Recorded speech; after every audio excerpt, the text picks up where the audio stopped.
Hello, ladies and gentlemen, and welcome to another episode of Top Rope Takes. I'm Jason alongside Will. Will, we had a great week of pro wrestling. We had Monday Night Raw that ended in a new champion.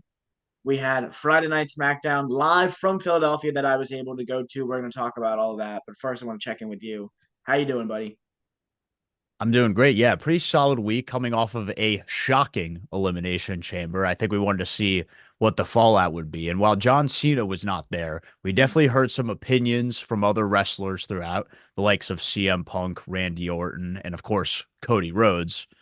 So I'm definitely interested to talk about all of that. But I think most importantly, I'm interested in your fan experience of going to SmackDown in Philadelphia live. You were there. I'm Yes. kind of upset because tomorrow Raw is in my neck of the woods, MSG, Wow. and those tickets were just too expensive. And I think that's the big Imagine. theme is that, tickets are a bit pricey, so not a lot of people are able to afford Yeah. to go to a Raw or SmackDown. So I think a lot of people would be curious to know what is a 2025 WWE live event experience like. So Jason, I'm going to have you take over this episode. I might ask some questions. I Okay. might throw you some stuff. Of course, I'm going to give some opinions on what happened on SmackDown, but Jason, take us through your day Friday.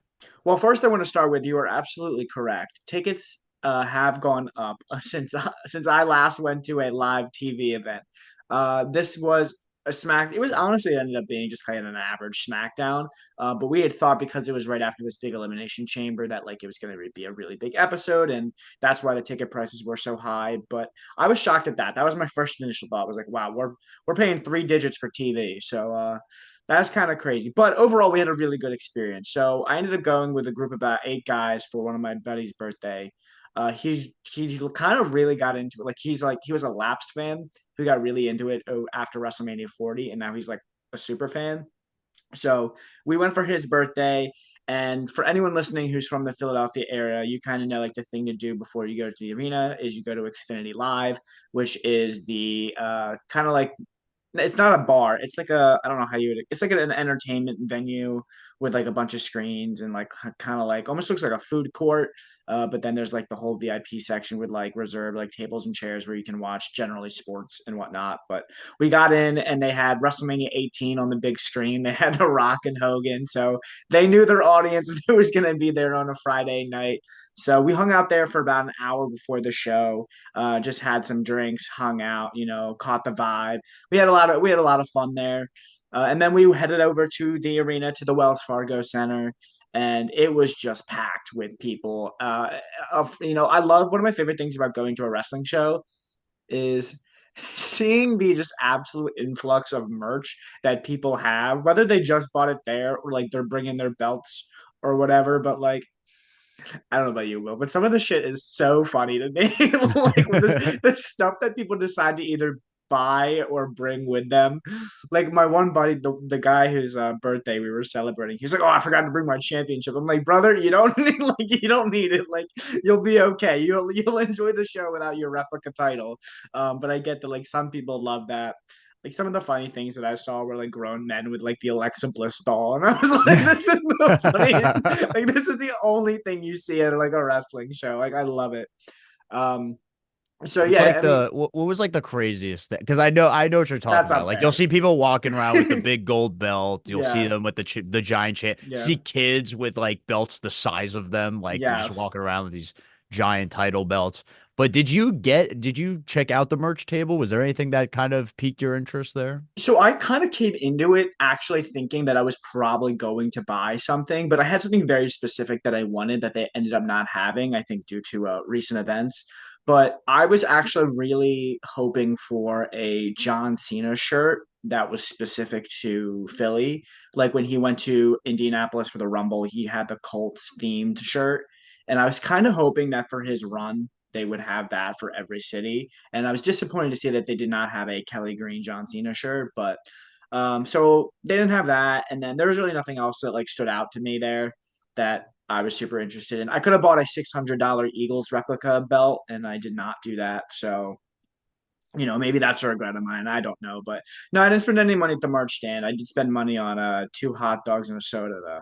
So that cost me like, $70. No, I'm just kidding, but But probably not far. I mean, not those far off. things are like it's crazy. Just the prices of food and drinks at an arena. You have to have like Yeah, a separate like $50 to put aside just in case you want to literally. eat or drink anything. The good news is I made it back later in the night because after the show ends, the after show, we went to the casino right after, and I made my Oh, money back. nice. So that was Oh, let's go. let's go. Played blackjack all night. It was a great time. Yeah, so we got to the show. It was packed. The energy was high. We start off with speed matches before SmackDown officially kicks off. We start off with two speed matches. So scrub through this if you don't want any spoilers for WWE Speed coming up this week.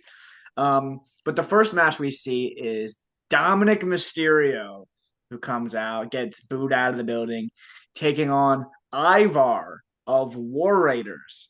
Yeah, so Okay, very. sure. If you could have picked a more random match, I don't know if you if you could have if you tried. The Dominic Mysterio versus Ivar. Now, granted, if you're not familiar with the concept of speed, let me break it down for you. So there's 3 minutes on the clock, and that's speed. So they have to finish a match in 3 minutes. And to give you an idea of how much of a squash this was, Ivar beats Dominic Mysterio with 90 seconds left on the clock. Okay. So in about a minute and a half, Ivar beats Dominic Mysterio with a sit-out power bomb. After the fact, Ivar says, he's still got some gas left in the tank, and he wants a shot at the Speed Championship, and he demands a title shot right now. And so he gets it. Out comes the Speed Champion. Will, do you have any idea who the Speed Champion is? I was literally just thinking, I'm like, who is the speed champion? The last time I checked, it was Dragon Lee, but I feel like he could have lost it since. Well, if you were to say Dragon Lee, you would be correct. It Okay. is still It's Dragon still Lee. Dragon Lee. Gotcha. Yeah, so we then get Ivar versus Dragon Lee immediately after, which I thought was interesting. They just wanted, I guess Dom was just there, and they were like, I don't know. I thought that was fun. I guess they just wanted Dominic Mysterio to somebody to get the audience pumped up before the Yeah. show starts, because I feel like Ivar and Dragon Lee to start probably wasn't the most tantalizing match, but again, they get 3 minutes on the clock. They go almost a full 3 minutes before Dragon Lee wins with a roll up to retain the speed Oh champion. man. I know. I thought we were getting a new champion. Will, I told my buddy, I was like, I think we're seeing a title change, but no. Ivar will continue his pursuit of the. Well, I guess he is. Is he? He's still the tag champ. So Yeah, he's a maybe tag champ. he's So just I being guess it greedy, I makes guess. sure, but there is something funny about Ivar having the speed championship. That Yes. would I don't know. That would have been kind of fun if they did that. But I Yeah. get, you gotta have Dragon Lee have something. Yeah. Ivar's already a tag champion. Let him have that. Yeah. The Dragon Lee funniest can have inside, speed. the funniest thing about that entire match to me was again my friend Jacob, whose birthday we were celebrating. Is probably the lone Dragon Lee fan that I've ever ever met. He really likes him for some reason, and of course he went to go get beers while his match was going on. So I was like, Uh well, you get to watch him on the Titantron. Yeah, Jacob, I've known Dragon Lee and Karrion Cross fan, so you can tell he's new post WrestleMania. yeah. It's fresh to him. Yeah, he's He's fresh to this him. Dragon Listen, Lee and Karrion Cross fellas. yeah, yeah. Karrion Cross building some momentum though. He wasn't here tonight, but he's getting some TV time. He's doing some fun stuff. They're So trying with him. I think he's got something he's got something going on, which is yeah, more to say about Karrion Cross than in the past few years. correct. He's the devil's advocate. He's the 2025 Sean O'Hare. Yeah, So anyway, so that was the pre-show. We got those two speed matches. No other dark matches before or after. And yeah, we get into the show. I have to say, I don't know if this translated to the TV. The crowd was not the most excited crowd I've ever been a part of. okay. I'm actually glad you brought that up because I was shocked. Like Philly, Mhm. look, I got my qualms with Philly, Yeah, but I always acknowledge that Philly is a phenomenal wrestling crowd. They always bring the energy. And I was kind of shocked when this show opened and it didn't seem like they had that energy that I'm used to with Philly. yeah. I think it would have been different if it was the Raw after Elimination Chamber. I think people would have been pumped. Frankly, I think what took the wind out of a lot of people's sails was the realization that John Cena was not going to be there. and that we were probably getting a middling to average, SmackDown. We held out hope for the Cody promo. And this was something that was talked about, I assume, with everyone who was there, but specifically with my friend group. We didn't know if The Rock was going to be there or not. We knew John Cena wasn't going to be there, but we thought there was a chance, given that Cody Rhodes is going to be on the show addressing what happened at Elimination Chamber, that maybe The Rock would show up and that would kind of save the night. And when Cody Rhodes does not open the show, we kind of get excited. We're kind of like, because if The Rock's not there, then they probably open with Cody. And the fact that they didn't made me think, oh, they're probably saving him to close the show. And if they're going to close the show on a promo, then they're probably going to close the show with a big moment with The Rock. So that was kind of what we were holding out hope for. Obviously, we don't get it, but we get a good start to the show anyway because we get the Viper, Randy Orton kicks off the show. Everybody gets excited. Probably top three pop of the night, I would say, was Randy Orton coming out to start the show. Everybody loves Randy. He has gone from legend killer to certified legend. And he was great.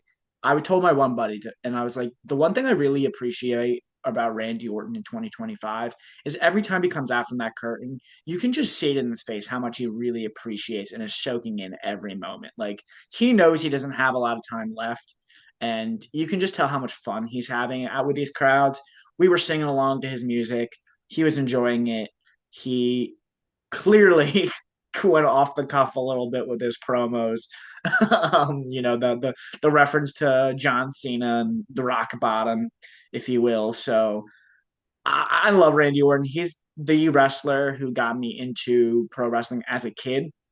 So for my story, for anyone who doesn't know, is I have an older brother who's about 11 years older than me, and I remember watching it with him when I was like 4, so like not enough to really fully understand it, but I had like genuine memories of like remember watching like a Crash Holly match or something.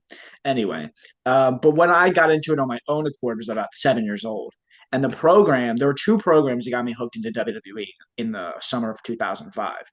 They were Shawn Michaels and Hulk Hogan building towards their SummerSlam match. And then at that same time, it was the program between Randy Orton and The Undertaker, where Bob Orton is involved. So Randy Orton holds a very special place in my heart. I was very excited to see that he was going to be on this card. And yeah, he does Randy Orton things.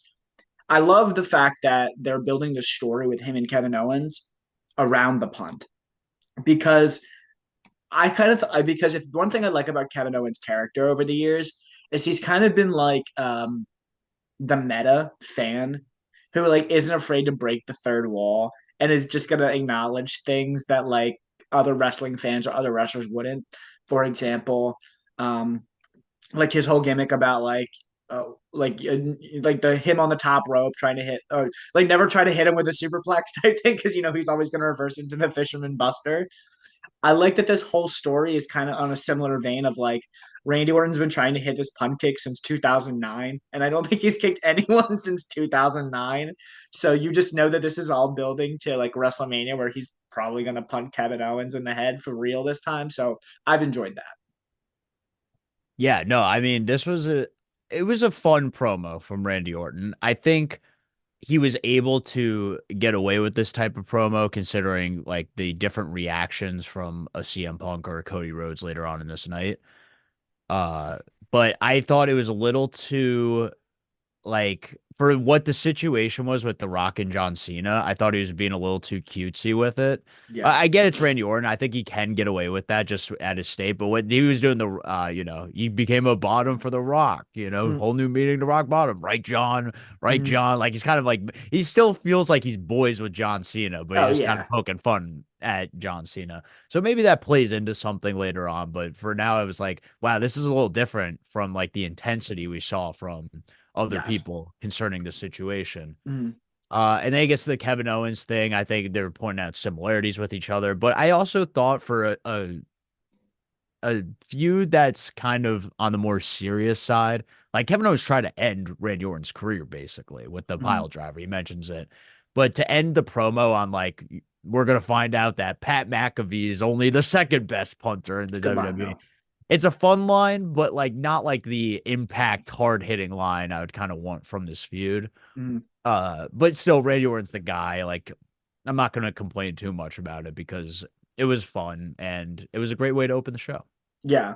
I think that's kind of just Randy Orton. I wouldn't even say it's Randy Orton's character. I think that's just Randy Orton, the person. He's kind of like, he's never taken anything like too seriously. He's always kind of like, he loves poking fun and like, that's just who he is. He's Yeah, just kind of, dude, he was literally like, there's a backstage segment where he's like, Fortnite's for kids. I played Elden Ring. So, like, it's kind of, you're right. It is who he is. I think he's just being Randy mm, Orton, the guy right mm, now. But, yeah, I think I like the reason why I'm not going like super crazy about like or like I'm crazy angry or upset about this promo is because I know like once we get closer to WrestleMania, he'll amp up the intensity. I'm confident in that. And once Kevin Owens actually gets involved and they're face to face, we'll see the Randy Orton that like we kind of want to see in this feud. yeah. And then also, obviously, we just stay along the lines of Randy Orton. He obviously has built up you know, he's going to be working with Carmelo Hayes next SmackDown. So I assume he's going to get back to the ring and pick up a big win there. So Randy Orton's on the right path. And yeah, I mean, him and Kevin Owens are not official for WrestleMania, but they might as well be. They're basically on the. Oh, we forgot to mention also that before this even happens, we get that I forget because this was kind of like I'm not watching the broadcast, but while they show everyone getting to the arena, we start with Drew McIntyre attacking Damian Priest.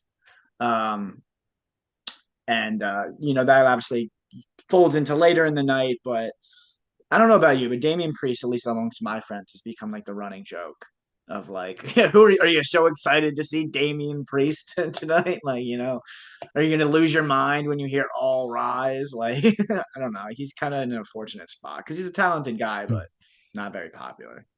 Yeah, there's actually a couple things on SmackDown that I'm like, this is kind of like I have no thoughts other than yeah, this is the match for WrestleMania. So you see Drew and Damian Priest, I'm like, yep, that's the match for WrestleMania. But I'm not like invested in it. We could talk like literally after this Randy Orton promo, it was Tiffany Stratton and Piper Niven. There was a fun backstage segment with her and Chelsea Green, but once it was those two, I was kind of like, it's Yeah. getting late. I'm not really. I'll watch the rest of this tomorrow. I wasn't super invested in watching Tiffany Stratton and Piper. No disrespect, but it's Seems pretty stuff like disrespectful. that and stuff like the Pretty Deadly Yeah. Motor City Machine Gun Low Scars a triple threat. That's another thing that I was kind of like, yeah, it's happening on SmackDown. It's the reason why I'm not like super invested in SmackDown versus like a Raw, where Raw's mid card is still like something I could get kind of Mhm. down with. The SmackDown mid card stuff is just kind of nothing to me. But Oh I'm yeah. sure was that kind of like a dull point in the show for you, or were you still excited, still kind of riding the high of being at the live event for stuff like that?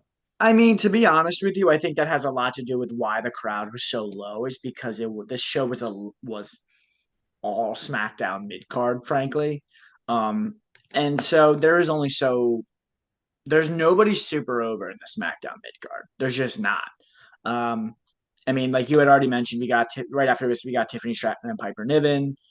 Tiffany got the win there. Tiffany's obviously super over, but like it was a house show. There was nothing like well, I mean, I guess aside from the main event, there wasn't really anything that like moved the needle too much. I mean, Tiffany's great. I actually think Piper's great. I haven't watched SmackDown in a while, to be honest. So I was not aware that Piper Niven was doing the Secret Service stuff. And I thought that was really funny. So I enjoyed that pairing of her and Chelsea Green as like Miss Americana, Statue of Liberty. Um, so that was fun. Tiffany and Piper's really nothing. Tiffany gets the win. She gets attacked by Charlotte Flair afterwards to kind of build some heat towards their WrestleMania match. Um, which needs something, but Charlotte Flair locks her in the figure eight. Is that what it's called? Why am I second guessing myself? Great, Okay. you're right. Okay. Um, yeah, it was fine. Happy to see Tiffany on the show. Let's talk about so we have the tag team triple threat match to determine the number one contenders to the number one contenders. So next week on SmackDown, we have DIY defending the tag titles against the Street Profits, who I believe are still heel. I don't know. I think so. Um, then the winner of that match will now face the winner of this triple threat match. Motor City Machine Guns were pretty over. Um, Nobody cares about Humpy and on Hell.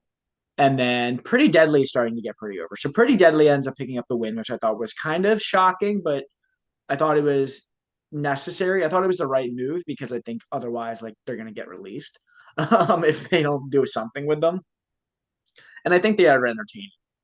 So we now know that this was actually the time where I got my food, so I cannot honestly say that I watched this This match. would I don't blame you. Like that portion after Randy Orton segment and like up until the next big thing to happen on SmackDown, which I think was the Bianca and Naomi segment. Yes. Like that would have been the time where I'm getting my drinks, I'm getting my Yeah. food, and then I'm gonna sit down and get ready for Yeah. some So actual storylines to may- kind of progress. maybe you can tell me what the finish of this match was because I just heard Pretty Deadly's music while I was getting Yes. the hot dog. I don't know. Let's see here. It looks like Mercy Machine Guns, from what I can recall, they were gonna pick up the win, but Kit Wilson was able to shove Shelly off the rope, and then Elton Prince was able to backslide Sabin Okay. and pick up the win.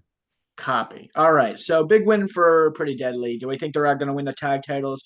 I'm going to say no. But certainly more than they've been doing since they've been on the main roster. So happy for them. Okay. After this, Will, this is hands down the best thing of the show. Bianca Belair and Naomi. And they're continuing, in my opinion, I think this is the best thing of the show. Bianca Belair and Naomi continuing. This is the first time we're hearing from them since Jade Cargill returned at Elimination Chamber and attacked Naomi. Naomi comes out in her bedazzled neck brace, which I thought was funny, and explains that she did attack Jade Cargill because she knows that Jade is untrustworthy. And she says, Will, I did it for Bianca. Kind of throwback to her father-in-law from 1999, who did it for The Rock. I thought this was the best thing that Naomi has done in her career to this point. I thought it was she. I think she showed really solid acting chops. So did Bianca, for the record. This is already the highest profile thing I think Naomi's done in her career. I thought this was the best segment of the show. It ends obviously with Jade Cargill coming out and she hits Naomi with Jaded. Setting up, I don't know exactly if they're setting up a one-on-one match for WrestleMania or where this goes from here, but I think people forget like Naomi was a world champion and going into, or either she won it at WrestleMania or went into WrestleMania 33 as champion. But either way, she had a title run about 8 years ago. And other than that, she's done absolutely nothing. I think this is already better than her title run as far as like relevancy and memorability. So I'm happy that she's in the spot. I'm actually invested in the storyline to see where it goes from here. It's a little confusing with Bianca being so involved in the world heavyweight picture or the women's world title picture over on Raw. But I thought this was the best thing on the show.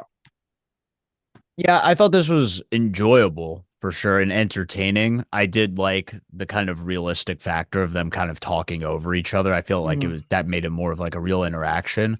I think where I struggled to get super invested in this segment was the crying. Yeah. I get it that they were able to show that they had the emotion and that it means a lot to them, but I just felt some of it felt a bit over the top. Some of it felt a bit melodramatic. Some of it was like, why are we really going upset? Yeah. Like, I felt like in cases where Bianca was crying, I feel like she should be one of the people to be pissed Yeah. at what Naomi did and kind of whatever. But I guess they were reserving that for Jade Cargill to be like the angry one who's just out for revenge on Naomi. Mm-hmm. Um, I think it's interesting considering where Bianca's involvement in the storyline, considering she's won the Elimination Chamber and now is going to face Io Sky. I mean, got to get into that, how it's going to be Bianca and Io Sky, but I mean, it doesn't feel like that's the story. It feels like the story No. still has to do with Naomi and Jade. So I wonder if they are going to just do Naomi and Jade separate from Bianca and Io Sky, or they're going to somehow play those two into the Bianca Io Sky match. I don't know how, in what way. If they just, I don't think they'd get straight up added to it. That seems like a Yeah. bit much, but I am curious to see how these two kind of matches or stories intertwine. Yeah. It's a really good point. I don't know. Honestly, like we've read some reports about what could be happening over with the women's world title. To be there's some reports that Rhea Ripley may not even be at WrestleMania. And if that is the case, and it is just Bianca and Io one on one, which at this very point, I want to be making clear, I don't think is true. I think we will see Rhea at WrestleMania. But if that is the case, and it's just Bianca and Io one on one at WrestleMania, I think it would answer a lot of these questions. And to me, it would be that they weren't planning, obviously, for Rhea to be unavailable, and they kind of may have needed to hot shot something to for the world title picture. If they were just planning for Rhea and Io, and then Rhea couldn't do it, and they needed a challenger, and because I agree with you, it feels like Bianca's story is just with Naomi and Jade, so it feels weird for her to be part of the whole Raw stuff, but especially because she's not a Raw superstar, right? So Yeah. I don't know. It's all weird, but we'll find out in due time. But as far as the segment goes, I thought it was the best segment on the show. Great stuff from Naomi, good stuff from Bianca, and I'm excited to see what happens next. Alrighty. So after this, we get Braun Strowman versus Solo Sikoa. Um, I this was a nothing to me. Braun's fun. It ends with a nice segment where Jacob Fatu comes out, causes a no disqualification, and then Jacob Fatu and Braun Strowman continue their feud and brawling, and then Braun Strowman puts Jacob Fatu through a table. I have no other thoughts, too. I mean, my only thought is I this has to be on purpose, in my opinion, but how nothing Solo Sikoa has become post the Yeah. Roman Reigns kind of bloodline feud Mhm. and them fighting over the Ulafala. Like since that moment, like Solo Sikoa really does feel like he's playing second fiddle to Jacob Fatu now. It feels like Yes. Jacob Fatu's clear star and Solo Sikoa has moved down the card. I think it's by design Yeah. that they're doing it this way because then that's gonna cause some tension between Fatu and Solo Sikoa. But even by doing this by design, you're still portraying Solo Sikoa as lesser than what he was, which is already kind of like a pseudo main eventer, Yeah. like a main eventer that no one really truly believed was a main eventer. So I think you're getting into dangerous territory doing this with Solo Sikoa. But of course, I enjoyed Jacob Fatu and Braun Strowman causing destruction. I'm sure is just fun to see in a live setting. He's So so massive, dude. It's like I know he is, but like you forget because like based on like the angle of our seats, like we were like second level, so like everyone looks so tiny. And then Braun Strowman comes out, and you're like, oh my god, I can see detail on this man. Like, like he's so big. I agree with the whole Solo stuff. I told my one buddy, I was like, I think Solo Sikoa is just is a better natural baby face, to be honest with you. I think they let his real personality shine, and which I would imagine is more similar to the Usos. They're his real life brother. I think he's going to be a bigger baby face than he has as a heel. And I think, although Jacob Fatu is getting cheered right now, so it's kind of a complicated situation. But I think once Solo turns face, his career is going to jumpstart.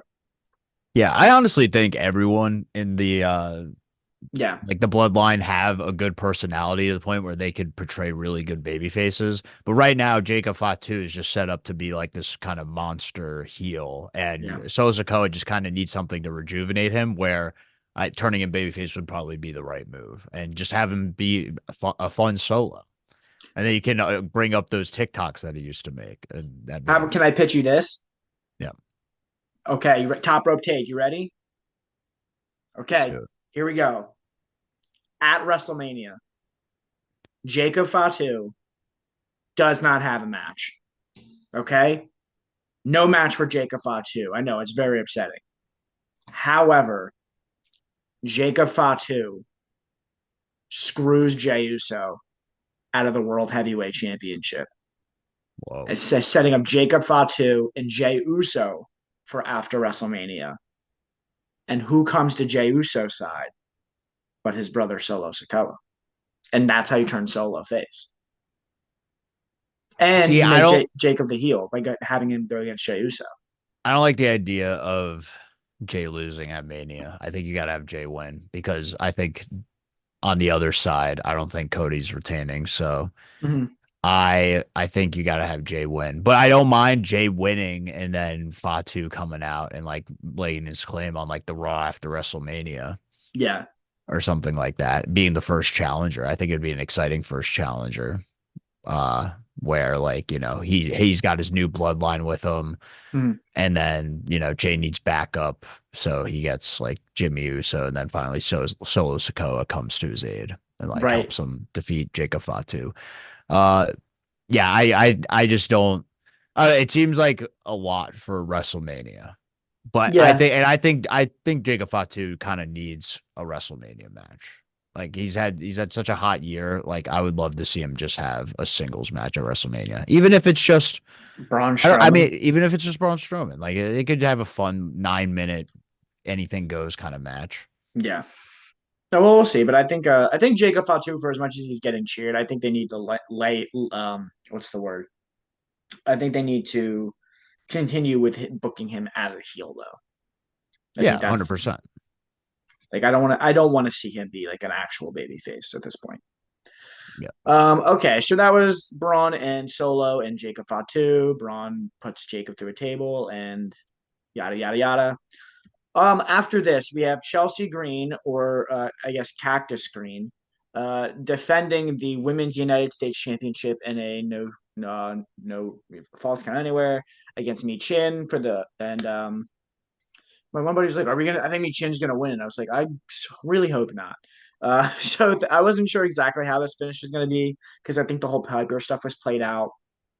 But I really enjoyed this match. I mean, anytime you're in Philly, it's like an obligatory like ECW reference you have to do.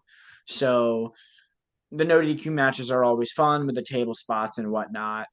It was a fine match. Chelsea Green in the end retains the title because she gets some help from a new member of her secret Hervis, is what I think she's calling it. Um, and we get the return of Alba Fire. Isla Dawn released. She is now aligned herself with her fellow Scott Piper Niven and fellow Canadian, or not fellow, and Canadian Chelsea Green. So, not since the League of Legends, Will, have we seen such international power in one stable. League of Legends, like the video game. I think you mean the League of League of Nations. Nations. That's it. Man. No, it is fun to have the Scots and the Canadian with the United Yeah. States Championship. I do think this is good for Alba Fire. I think it's easy for someone like Alba Fire to get lost in the shuffle when a tag partner gets released. I think that happens with a lot of Mm-hmm. people who are, they get their tag partner gets released. WWE has no idea what they do with the other guy. Typically, I would say just let them both go, but Mm-hmm. they have something for Alba Fire to do, which I think is awesome. And I think it's a fun little trio that they got going on with Chelsea Green, Alba Fire, and Piper Niven. So I'm looking forward to it. I think Chelsea Green can make this work, Mm-hmm. like just having this little faction to herself. I did love the Mick Foley tribute, the Cactus Jack here. I thought that was great.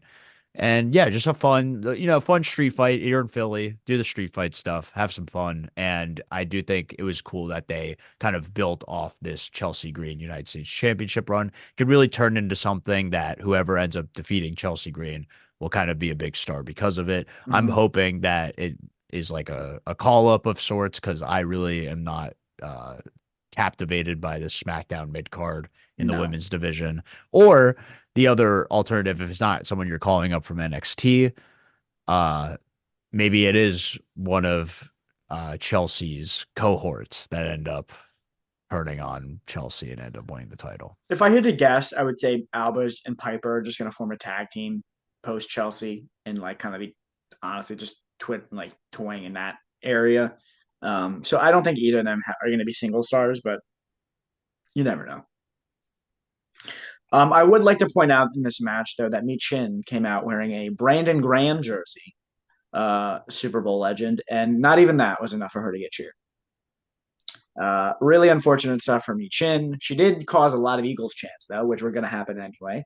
But yeah, that was pretty sad. I thought that even placating to the home crowd didn't really do anything for Mi Chin. How far is Mi Chin feel fallen? It's kind of she needs to go back to NXT. I don't think she really fell that much because she wasn't high up to That's begin true. with. Yeah, that's true. I feel like she's kind of been where she's at. In Yeah, fact, I think this is probably a better spot for her than she's typically used. yeah, that's fair. Just a really low ceiling for her. I don't Yeah, know. it's tough to like. There's so many women in the mid card that feel like they're stuck in the mid card forever that don't really have a chance to break out, and it's Yeah. just unfortunate because I think she's fun, but she needs something that's like you could get into. She needs like a hook for her character, and right now she just seems like she's a fun wrestler. Mhm.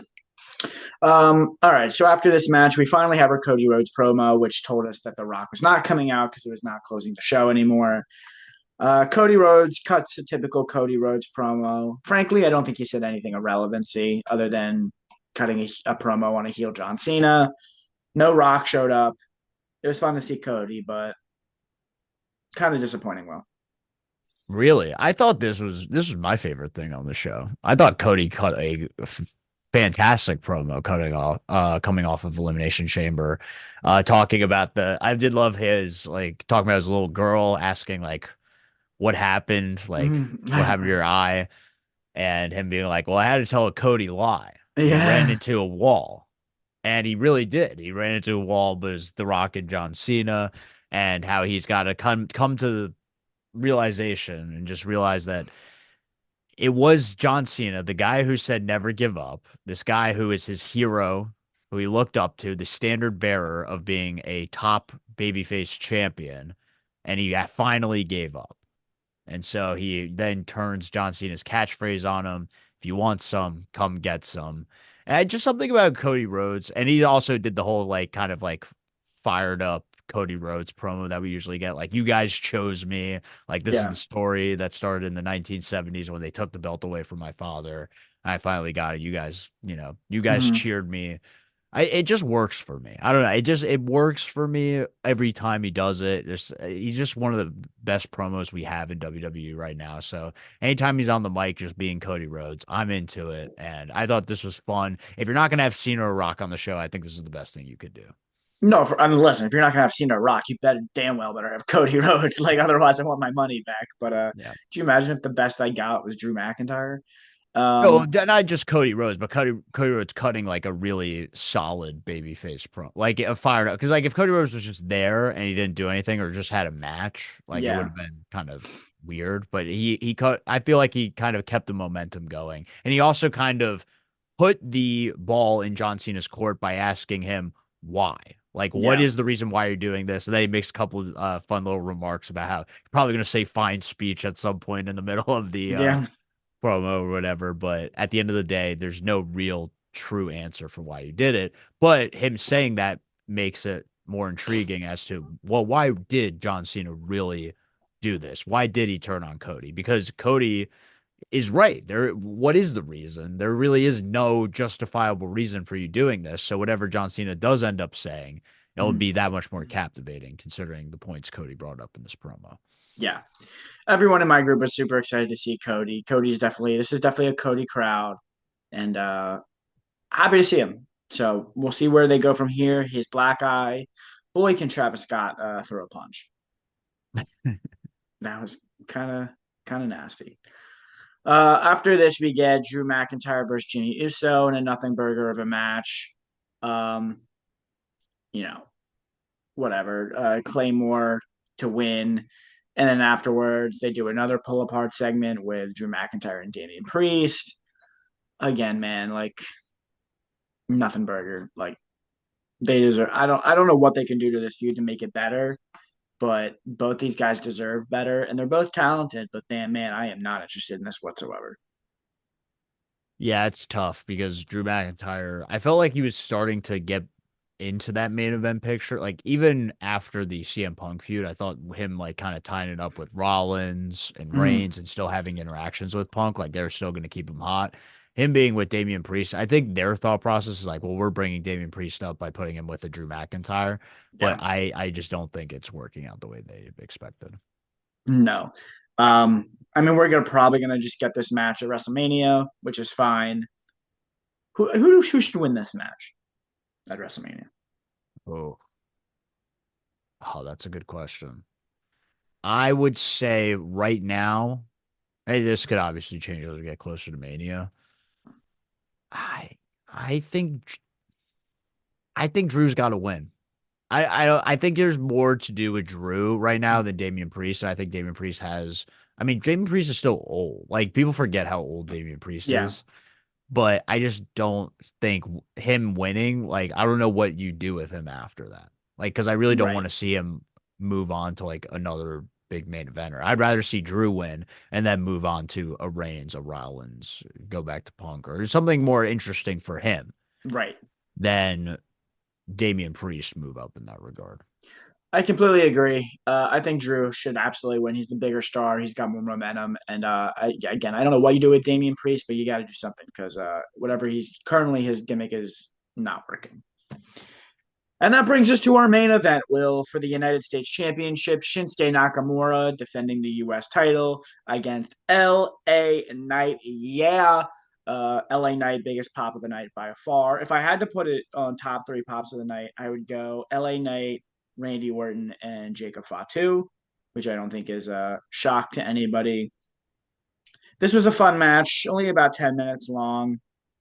Um, we see the end of the match is Shinsuke Nakamura goes to for the mist, and LA Knight ducks it. She accidentally hits Charles Robinson with the mist, but it's fine because LA Knight hits the BFT, and then after a very Charles Robinson like run from WrestleMania 24, where like this LA Knight hits the BFT and is covering him, and it looks like one of those spots where there's just not a ref, and now he's gonna get screwed because he should have won, but then a ref does come like 45 seconds after he hits it and then starts running down the ramp. I think this was pretty poorly timed. To count to three, LA Knight regains the United States Championship. It was a fun match. LA Knight, so obviously the deserving winner of this title belt because I am, frankly, Will, I have more to say about Shinsuke Nakamura than I do LA Knight at this very point. Um, Man needs to just go to AEW. It hasn't worked for 10 years in WWE.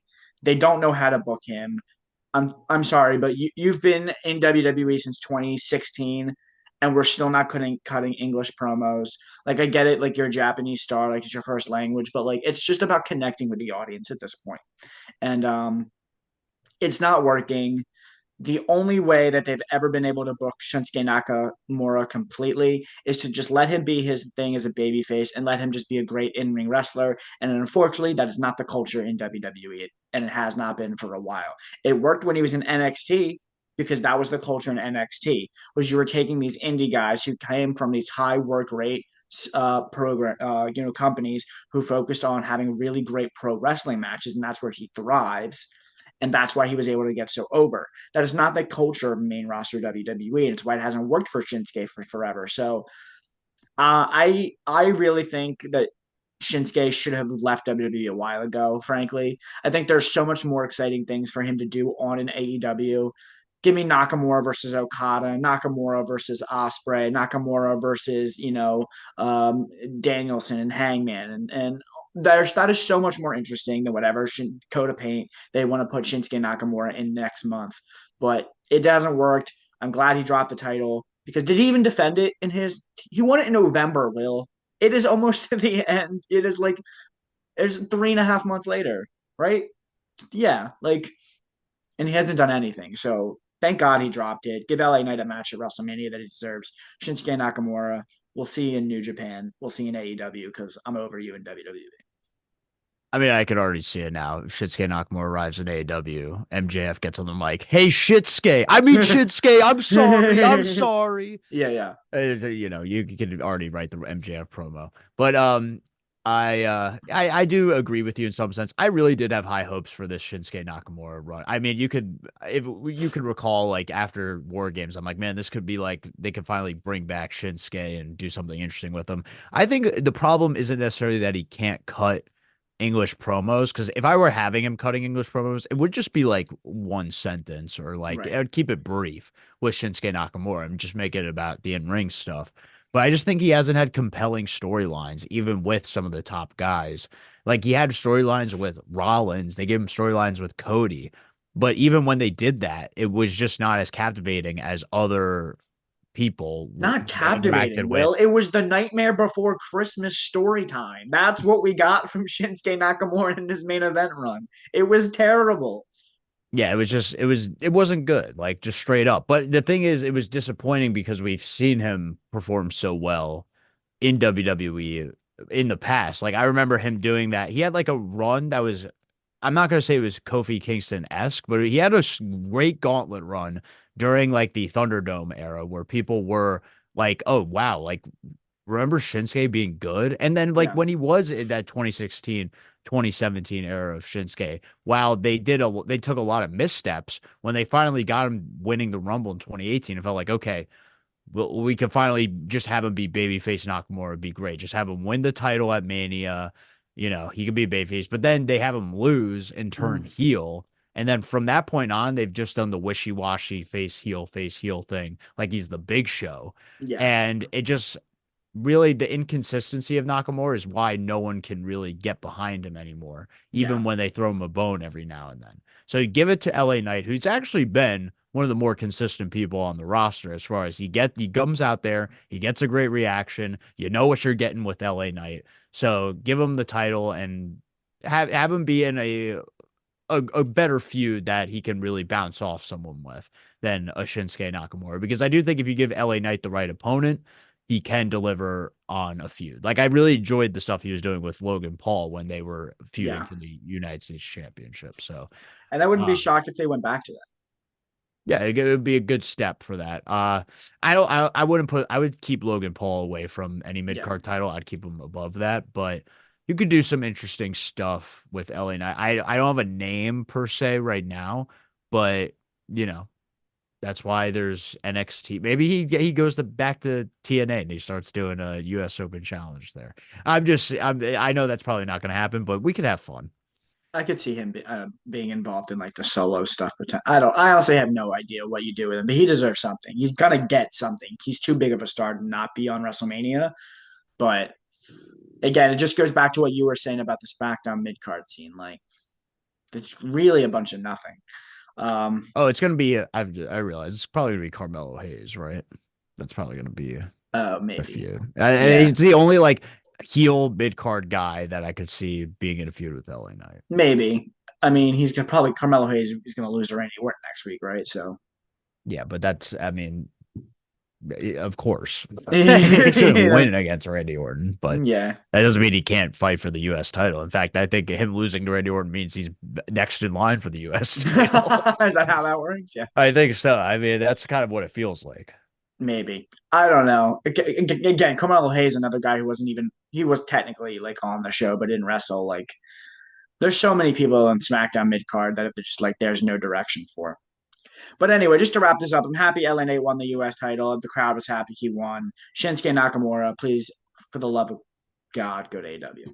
So Did that's you my get fun. any dark segments? You were there No. live. You didn't get anything after LA Knight No. talk LA some Knight cut a people. baby face promo and then they tore down the ring. Wow. Yeah.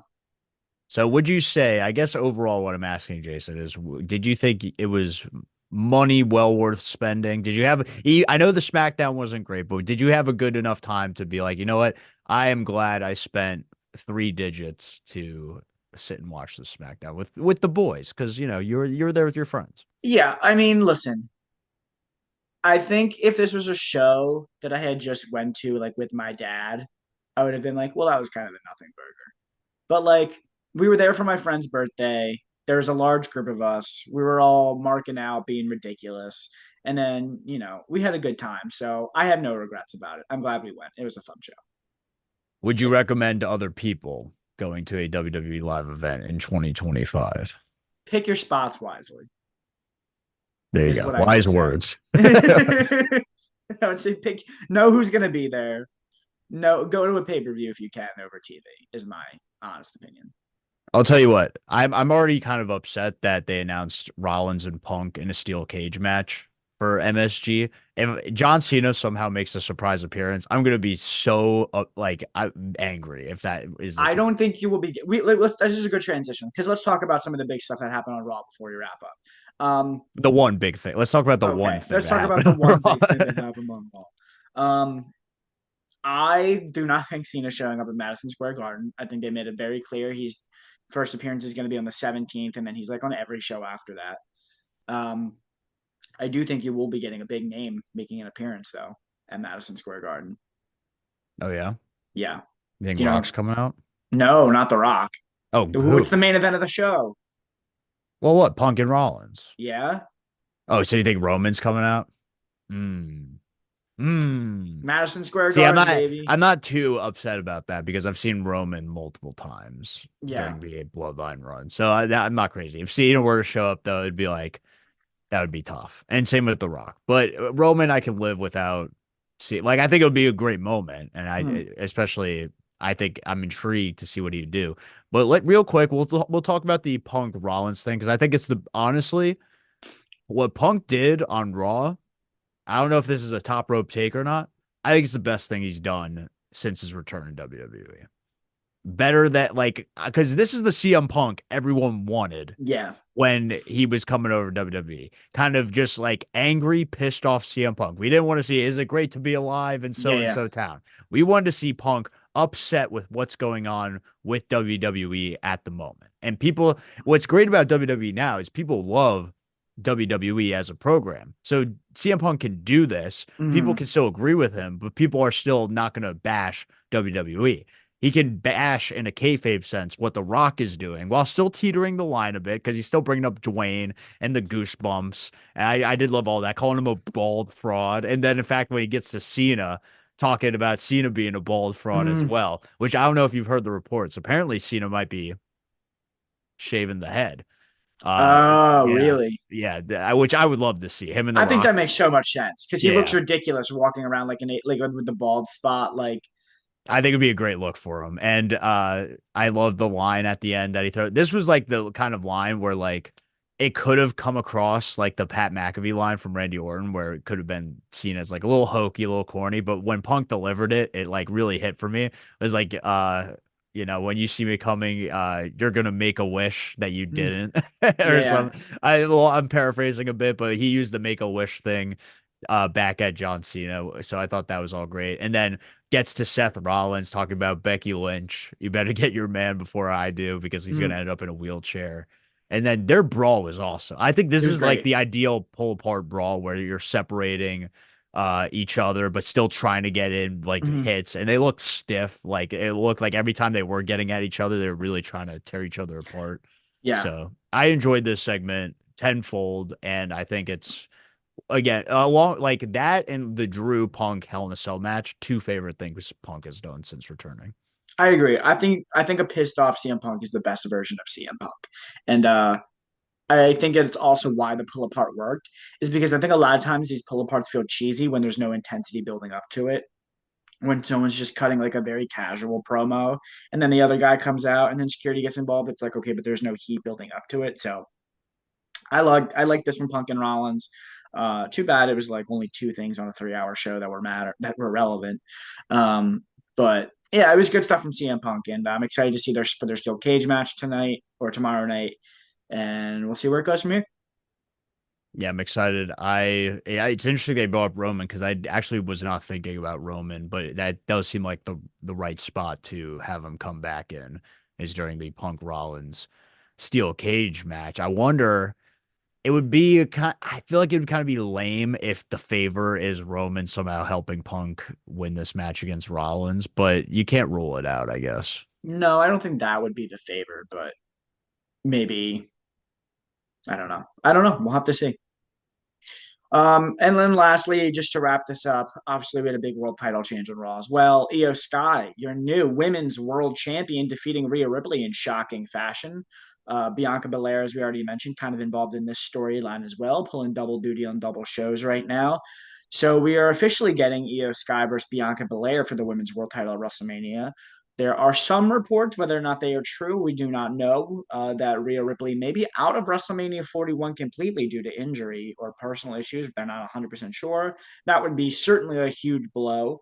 But I'm still holding out hope that this is somehow going to work its way into a triple threat. Yeah, I mean, it feels like you'd have to have Rhea Ripley at WrestleMania. All my thoughts were kind of said during that Bianca Mm. Naomi segment. I don't know how they're going to intertwine that storyline with Jade and Naomi and Bianca with Io Sky. I guess the only thing I can think of that kind of ties it together is last year at WrestleMania, you did have Damage Control versus Jade, Bianca, Naomi, I think. Yes, that sounds right. So maybe you could find a way to have like a kind of like a play on that. I don't really know how it's going to play out. I do think Rhea's got to be at Mania though. Unless she's hurt, like you got to have her in some capacity at Mania. Maybe she's not in a match, but she's got to be involved somehow. Yeah, completely agree. So, alrighty, well, that does it for this week's episode of Top Rope Takes. This coming Sunday tonight, we have AEW Revolution. We also have Raw from Madison Square Garden. And then about a week from now, we will be on the precipice of John Cena's return to Raw. So we'll be talking about what we might hear from John Cena for the first time since his heel turn. So we're on the road to WrestleMania. Slowly but surely, we are getting there, just a couple weeks away. And it's always a fun time to be a wrestling fan, but no more than this time of the year. Yeah, definitely. I'm excited for everything that's to come. And if you guys want to know what your boy Willie Thrill has been up Yes. to, definitely go check out the Creative Pro Wrestling YouTube channel. I don't really get the chance to plug it that much, but recently they put up two great shows. They put up Cap Toxication with the main event, Frankie Kazarian taking on Bear Bronson, and what was Nice. just an awesome main event. Me and Max Caster doing commentary there. And then on Cap TV, we had the Celtic Road to, it was like a build-up show for our show Celtic Pride, which will feature Swoggle. So stay tuned for more information on that, on how you guys can watch. But nonetheless, exciting stuff in wrestling overall. And I'm excited to talk about it with you, Jason, going forward. Absolutely. All right. Well, that does it. So thank you so much for listening. Take care, everybody, and we will see you all next time. Peace.